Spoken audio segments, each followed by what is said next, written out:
Our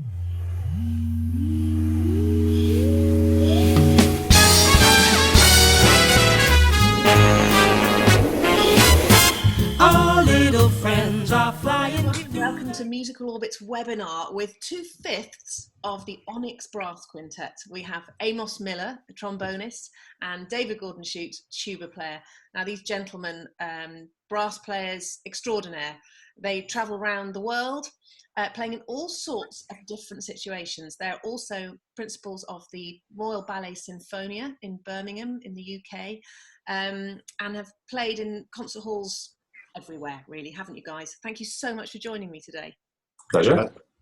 Can you tell us a bit how you met? I mean, I'm privy to this information actually, but could you tell everybody who's watching how you first met and ended up playing together? Dave, could you tell us that story? Yeah, sure.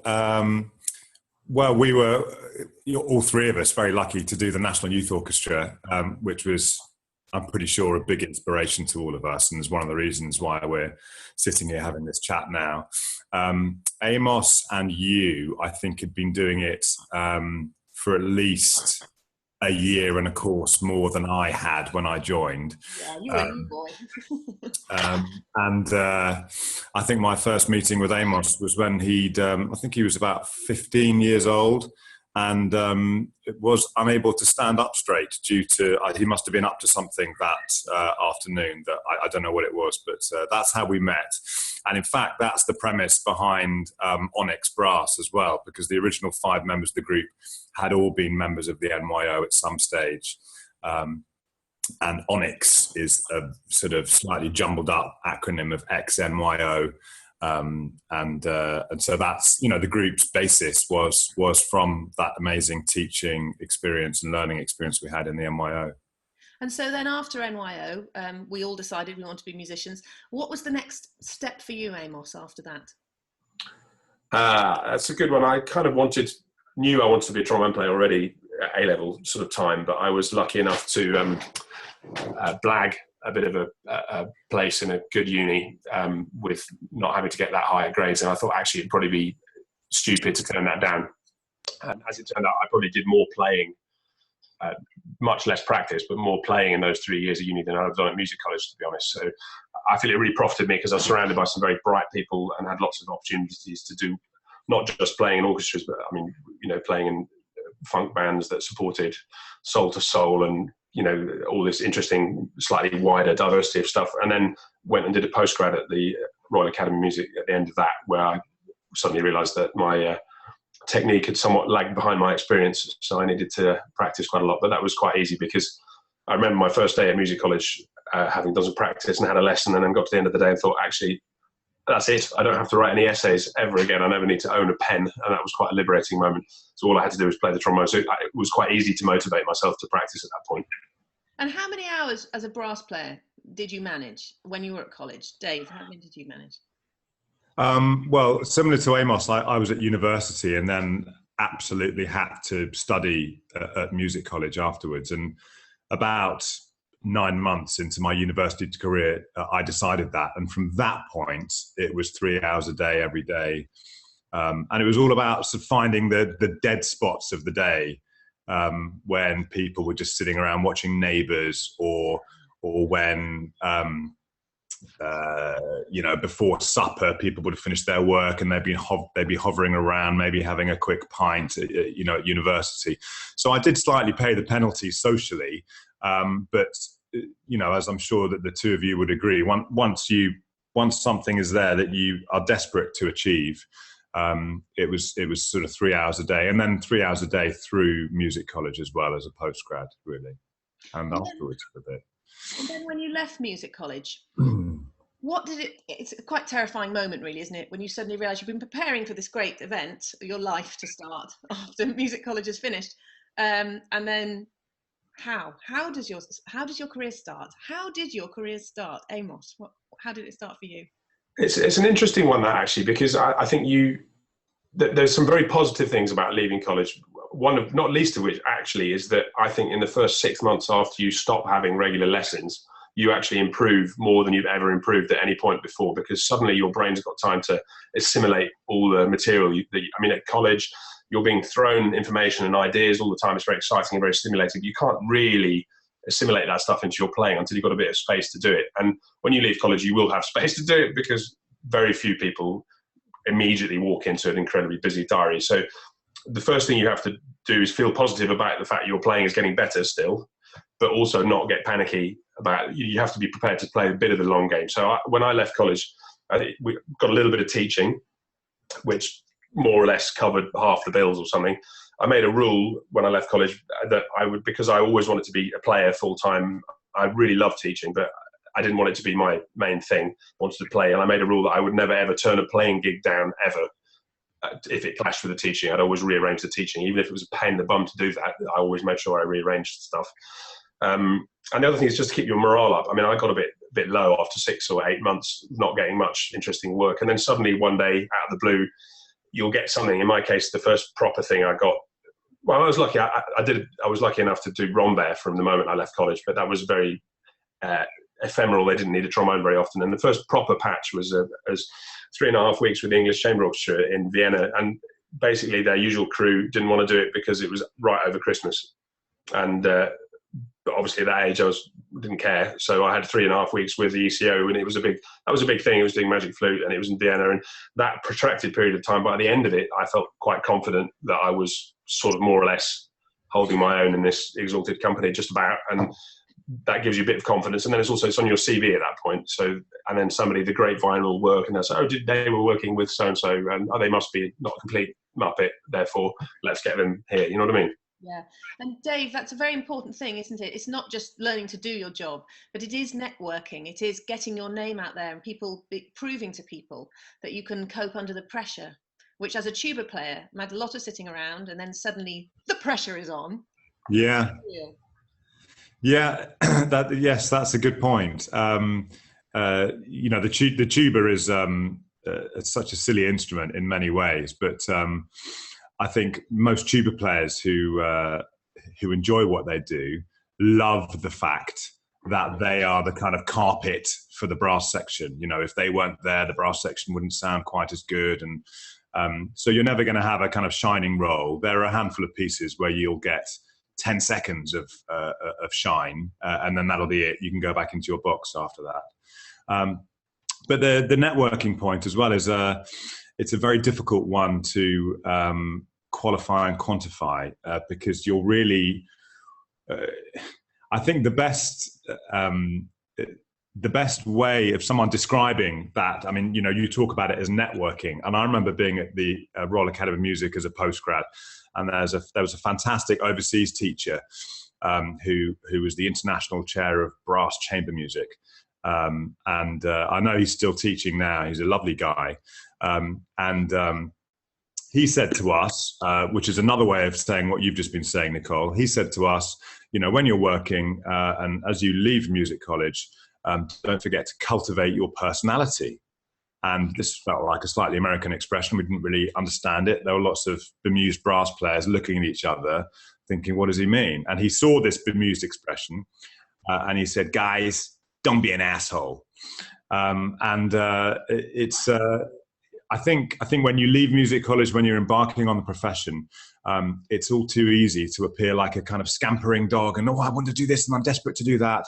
And you have to try and somehow relax your head, be as philosophical about it as you can, and don't force yourself to go for drinks with a bunch of people that you either don't know or don't like. But take advantage of social situations. And I think people in the profession, when we were students who were older than us, and I hope to think that I'm the same now, that they give youngsters a chance. They want to hear youngsters play. They want to hear what the music colleges of today are producing. And they want to hear what you've got to say as a human being as well, because so much of playing music is about whether you're kind of gelling with the people around you. So I think that's a good point. We've got a question just come in from Nathan. I don't know what instrument Nathan plays, but he says, what would you say makes you stand out in an audition situation? He's got a BBC Scottish Symphony Orchestra audition looming, and he's looking to push the bar. What advice would you have? Wow. Playing in time. Almost more than anything else. I was always told that when we were in the National Youth Orchestra. Oh yes, most important thing is playing in time. And I was like, yeah, no, well, surely it's getting all the right notes and not making lots of mistakes, not splitting things. I think if you go into an audition worrying about split notes, it'll all go wrong. I think you've got to go in there and make a nicest sound you can manage, play in tune and play in time. Get the excerpts so that practicing with a metronome, so that they're in time and also they're at the correct tempo of the piece. So make sure you know where they come in the piece and what the context is so you can get the character, but absolutely play in time. Having been on a few professional audition panels now, which incidentally, it's worth realizing when you're going to do a professional audition as a participant, it's worth realizing that the people who are on the panel absolutely hate it. Unless you're an actual sociopath as a musician, it's absolutely horrible sitting in judgment on somebody. So it's really easy when you're stressed about an audition to think, oh yes, they're all really can't wait to hear me muck it up. They can't wait. They're all going to be circling like vultures. It could not be further from the truth. What they want to do is to have somebody come in who looks relaxed and happy and makes a nice sound and looks like they're enjoying themselves, so that you can put your pen down and go, thank goodness for that, because it's incredibly unpleasant sitting in judgment on somebody. So if you realise that, then the panel become a little bit more human and hopefully a little bit more less intimidating. So that would be my advice about that. Yeah, I would agree with Amos 100%. You know, the panel, I've done it once or twice as well, and the panel is desperate for someone to come in and play like a superstar. So try and imagine that. Try and imagine the panel are willing you. They're, come on, we want to hear you sound as best as you possibly can. And the other thing I would add is that sometimes, you know, watching how people react, a panelist might say, that was great, well done. Can you go back to the beginning now and play everything slightly longer and at a slightly slower metronome marking, please? And sometimes you watch people react to that and you can see it throws them. And you're not actually saying that what they did was wrong before. You're merely asking to hear it in a slightly different way. And you're also asking to hear if they can respond to something that the conductor might say to them, for instance. So if a panelist does ask you to do something differently, it's totally normal. That's what happens. You haven't done anything wrong. So try not to be thrown by it, because you see people's minds go kind of all whizzy and blank and, oh, I thought I played that. Oh, well, okay, I'll try and do it this way. And there's no need for that, because you've probably done a fantastic job and they just want to hear it slightly differently. Yeah. Thanks for that, guys. We've also got a question from Briar, who says, who has been the most influential musician in your career? And I think I would hope he wouldn't mind me saying that would also count for when you were a youngster, when you were coming up through NYO and things like that. Who, Amos, would have been the most influential for you? That's a really tricky one, because I think we work in such we work with so many people as a musician. We're surrounded by people, and B, the whole process of music is very interactive. So you're constantly being influenced by people anyway, all the time. But my first trombone teacher is probably the person who influenced me most, because before he allowed me to start having lessons, he took me to the Old Duke Jazz Pub in Bristol when I was 8.5. He took me out for Sunday lunch in the pub to watch Roy Williams play. And if any trombone players out there haven't come across Roy Williams, one of the great British jazz trombone players, absolutely amazing. And that was putting the trombone in a solo context that I might not have come across it in originally. And it's also opening my mind to the fact that, you know, my family background is nobody's interested in pop music or jazz or anything except classical. Nobody listens to anything like that.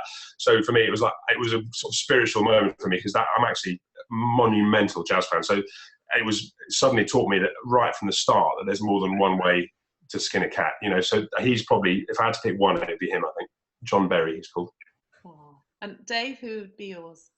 It's a very hard question, because as Amos said, all these people throughout your life influence you, and I look at the choices I made as a 9-year-old and how the tuba suddenly ended up in my hands. That person obviously deserves a lot of credit, who had the foresight to go, oh, well, no one plays the tuba in the school, and here's this one under the cupboard and he's quite big, let's give it to him. So there's those kind of people. But then I think from a musical point of view, I think it would have to be Patrick Harold, who was he still is the tuba player in the LSO, and he's also the tuba professor at the Royal Academy and the Guildhall.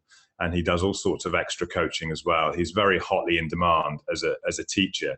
And what I benefited from most was the fact that, because he also coached in the NYO, you had this kind of, from the age of 15 through to about 23, he was not only a teacher type figure, but he was also a kind of mentor. And he could tell straight away before I'd even played a note how I was going to play that day, just from my demeanor, walking in the room and things like that. And I think, as with all his students, I think with all of them, he always tries to make sure once the teaching process is finished that he contacts the professional players to say, I've got this young student who's just leaving music college. They're really quite good, and if an opportunity arises, you should give them a try, and something like that. A word of recommendation from someone whose opinion is valued as much as that. So I think it's probably him, most influential person. I've got one other person I want to mention, which is on a different tack entirely, but we've been doing it for quite a long time, and you have peaks and troughs of enthusiasm and busyness and how you feel about your playing. Somebody who I find has influenced me, but above everything inspired me, is the guy who's the leader of our orchestra, the Royal Ballet Sinfonia. Is a guy called Robbie Gibbs. He's not only one of the most unbelievable violin players you'll ever hear in your life. I mean, really spectacular. He manages to knock 8 Swan Lakes out in a week, or 9, I think we had last week. Huge violin solos, and every single time he plays with utter commitment, and it's different every time. It's always engaged. And even if it's the sort of 9th show in a week and you're utterly exhausted and you're in Salford and you've got to drive back after the show, he still will always realise that there are people paying to come and hear it and want to play the best. And I find that it influences me to try and even if Swan Lake isn't my favourite piece and the trombone part isn't necessarily the most thankful thing in the world, it makes me want to play it as well as I possibly can, because you've got this guy giving an amazing example at the front. So that would be somebody I'd mention as well.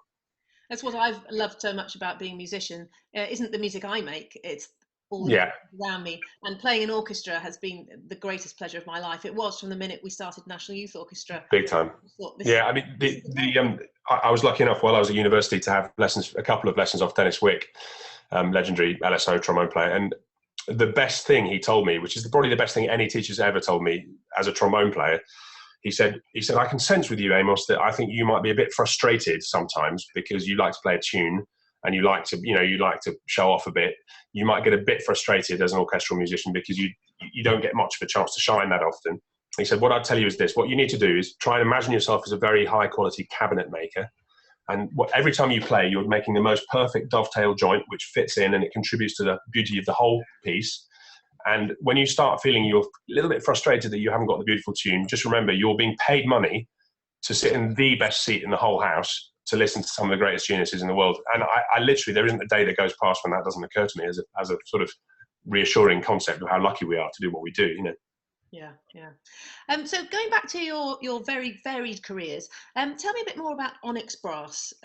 You've had a great CD came out recently, An Overgrown Path. Is that what it's called? That's right. Yeah. But tell me, how have you grown Onyx Brass? I mean, it's a difficult thing to have any kind of career for a chamber group. It's hard out there. Who's in charge of promoting it? And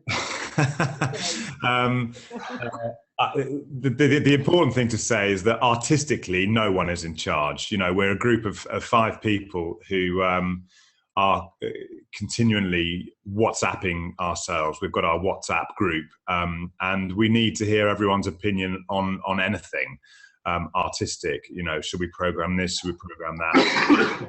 From an administrative point of view, with the exception of a couple of years where I felt slightly like I had too much on my plate, it's been me really who's done most of the initiating. Although in the last few years, because my plate has for some reason got fuller and busier, Amos and I and Andy, the horn player, have really been sharing admin as much as possible so that it's not too overwhelming for one person. And how do you plan tours with a brass quintet? Obviously, with an orchestra, you've got a whole department doing it for you. But with a chamber ensemble, it's completely down to you, isn't it? To find the work, to arrange the flights. We're very lucky at the moment. We have we have been very lucky. I mean, this is our 22nd year together, and I think there are about maybe 7 or 8 years in the middle where we weren't managed by an agent, and that was then obviously down to me, and it was really difficult to arrange tours and arrange gigs, and I was really learning from scratch how to do that. But the times where we were managed by someone was obviously much easier, because then we can focus on trying to play well and trying to organise rehearsal times and things like that. So how do you get a manager? Do you just ask people, or do you invite people to concerts? What advice would you give to anybody who's got a chamber group out there that would like to have somebody do that for them?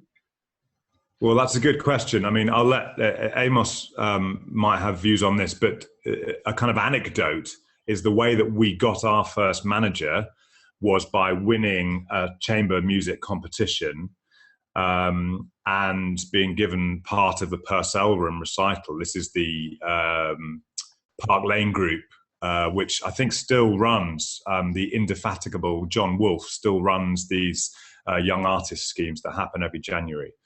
And we won the opportunity to be in a Purcell Room concert. And so I just rang up all these agents, and I'm not sure email was around then. And luckily, one of these agents wanted to take on a brass group, and luckily he was free that evening, and so that's how it all happened. So that's kind of anecdotal, but I think, and then once we built a name for ourselves and we parted company with this particular agent, it became easier to involve other agents, because we were already established and we had a following of sorts, and so it was okay. I don't know if Amos has got anything to add. Yeah, I think it's probably actually... My internet connection seems to have gone. Yeah, you've gone all frozen. I think it's probably actually easier now in some ways if you're starting out, because there's so many things you can do yourself now to promote yourself.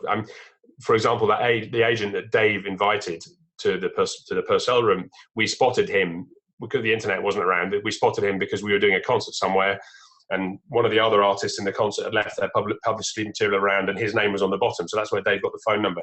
That was just luck. You know, you'd have to buy the music yearbook and you'd have to fiddle with it and find it. And now you've got the internet. You can be so much more proactive now as a young chamber group. If you're starting out just leaving college and you want to do things, you can get your Twitter going, your Facebook, your Instagram, whatever. You can get your website going. You can build your own websites reasonably straightforwardly. I gather you can do your own websites reasonably easily, and you can build a YouTube channel. And there's so many things you can do for yourself to build up a presence that you can then show to a manager, even if you haven't got that many concerts. Yeah, we seem to have lost Dave. He couldn't find his Ethernet cable earlier on. So I'm just carrying on with you and me for the moment, Amos. That's right. There are more questions. We've got a question here from Sophie. I feel for Sophie, I do. She says, I'm feeling disheartened because there are so many other trombonists out there at the moment. And at the most, there are 3 jobs in each orchestra. Did you feel like this when you were learning? It's hard to get a chance to play sometimes. Oh, God, I totally sympathise. If it's any consolation, I still feel a bit like that now.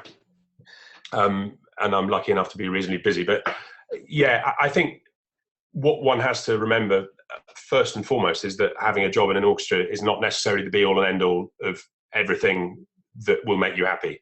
You can be, you know, the job that Dave and I have in the Royal Ballet Sinfonia, it's not a full-time job. We have a certain number of weeks guaranteed to us every year, but it's by no means full-time. So we have to be freelance as well. And what I've noticed over the years, you know, I've been for plenty of jobs that I haven't got, and it's always disheartening if you don't. You go a trial, or you do an audition and don't get a trial, or you do a trial and then you don't get the job.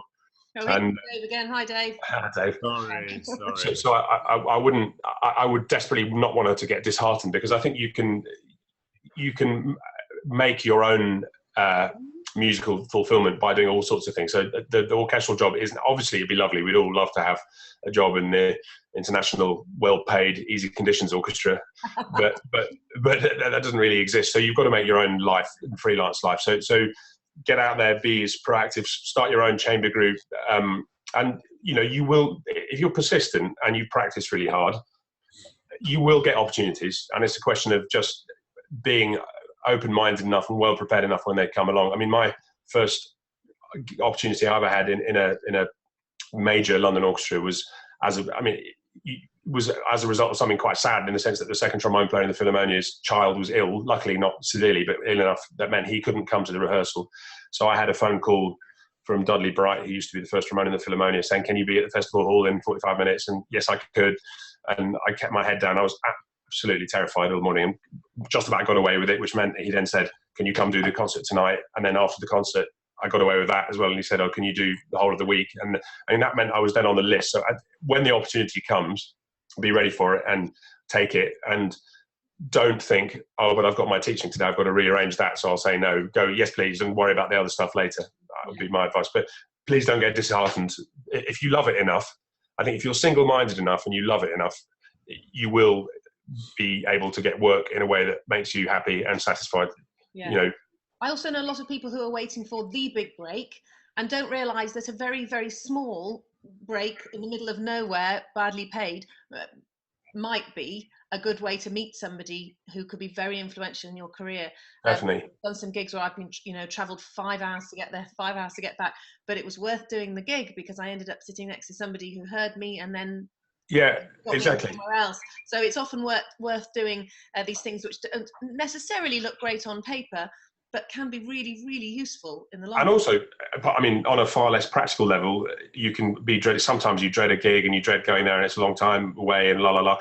Actually, it'll be a really lovely, lovely concert, just as a musical experience. Never mind any potential career opportunities. You'll think, gosh, actually, you suddenly realise you're sitting there thinking, God, I'm playing Mozart Requiem, and isn't this amazing? How lovely.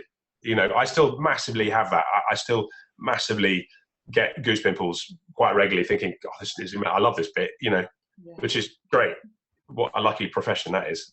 Isn't it great? We're running out of time now, but just the last question, if you wouldn't mind, gentlemen. This is from Briar again, who says, you both play quite a wide variety of music. What's your favourite type of music to play? And I was just thinking back, Amos, to when you were saying about going to the jazz club when you were 8.5. Do you play jazz, Amos? I do-ish. I mean, I paid my way through my postgrad at the academy by playing in a jump jive band, so I do play jazz. I've played endless gigs, weddings and blues and rhythm changes. I would be a bit terrified if you stuck a Kenny Wheeler chart in front of me with loads of slap